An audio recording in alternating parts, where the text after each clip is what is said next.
2021년 1월 4일 월요일 오늘의 말씀은 요한일서 2장 28절에서 3장 10절 말씀입니다. 그러므로 자녀들이여 항상 그리스도 안에 머무르십시오. 그러면 그리스도께서 나타나실 때 우리가 담대하고 그분이 오실 때 그 앞에서 부끄러움을 당하지 않을 것입니다. 하나님께서 의로우신 분임을 여러분이 안다면 의를 행하는 사람은 누구나 하나님에게서 난 것을 알 것입니다. 보십시오. 아버지께서 얼마나 큰 사랑을 우리에게 베풀어 주셨습니까? 우리가 하나님의 자녀라 불리게 됐으니 우리는 정말 하나님의 자녀입니다. 세상이 우리를 알지 못하는 것은 세상이 하나님을 알지 못하기 때문입니다. 사랑하는 여러분, 이제 우리는 하나님의 자녀들입니다. 우리가 어떻게 될지는 아직 모르지만 그리스도께서 나타나시면 우리도 그분과 같이 될 것임을 우리는 압니다. 우리가 그분을 있는 모습 그대로 볼 것이기 때문입니다. 누구든지 그분을 향해 이 소망을 가진 사람은 그분께서 정결하신 것처럼 자신을 정결하게 합니다. 누구든지 죄를 짓는 사람은 불법을 행하는 것입니다. 죄는 곧 불법입니다. 여러분이 알다시피 그분은 죄를 없애시려고 나타나셨습니다. 그러나 그분은 죄가 없습니다. 누구든지 그리스도 안에 거하는 사람은 죄를 짓지 않습니다. 죄를 짓는 사람은 누구나 그분을 본 적도 그분을 안 적도 없는 사람입니다. 자녀들이여, 여러분은 어느 누구에게도 속지 마십시오. 누구든지 의를 행하는 사람은 그분께서 의로우신 것처럼 의롭습니다. 죄를 짓는 사람은 누구나 마귀에게 속해 있습니다. 마귀는 처음부터 죄짓기를 일삼아 왔기 때문입니다.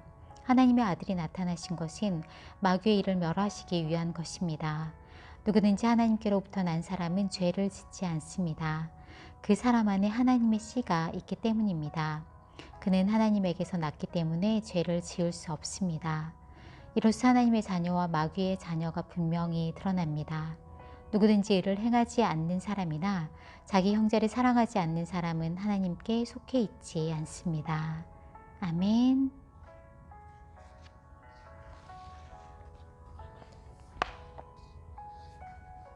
오늘 나눔 제목은 열매로 드러나는 생명입니다.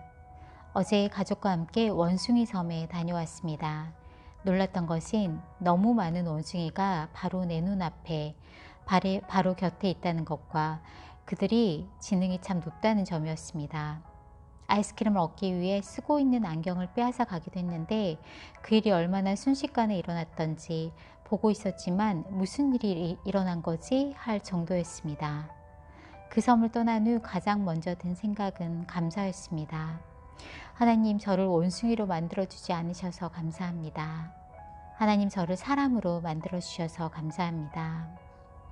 오늘 말씀은 내가 원숭이가 아닌 것에서 내가 단순히 사람으로 지음받은 것에 감사해서 넘어 나아가야 할 길을 말씀해 주십니다.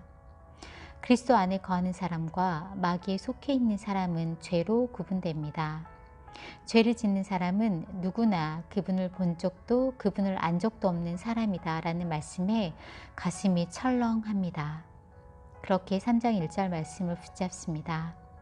보십시오. 아버지께서 얼마나 큰 사랑을 우리에게 베풀어 주셨습니까? 우리가 하나님의 자녀라 불리게 됐으니 우리는 정말 하나님의 자녀입니다. 아멘. 나를 하나님의 양자 삼아 주셨으니 나는 정말 하나님의 자녀입니다. 이것이 얼마나 큰 사랑인지요. 하나님의 자녀인 내겐 하나님의 씨가 있는데 이 씨는 열매로 드러나는 생명입니다. 내가 하나님의 자녀였음이 내 안에 씨의 열매로 드러나길 원합니다. 그래서 오늘도 하나님께 기도합니다. 하나님, 죄에 거하지 않도록 속지 않고 속히 돌아서도록 나를 정결하게 지켜주세요. 아멘. 감사합니다.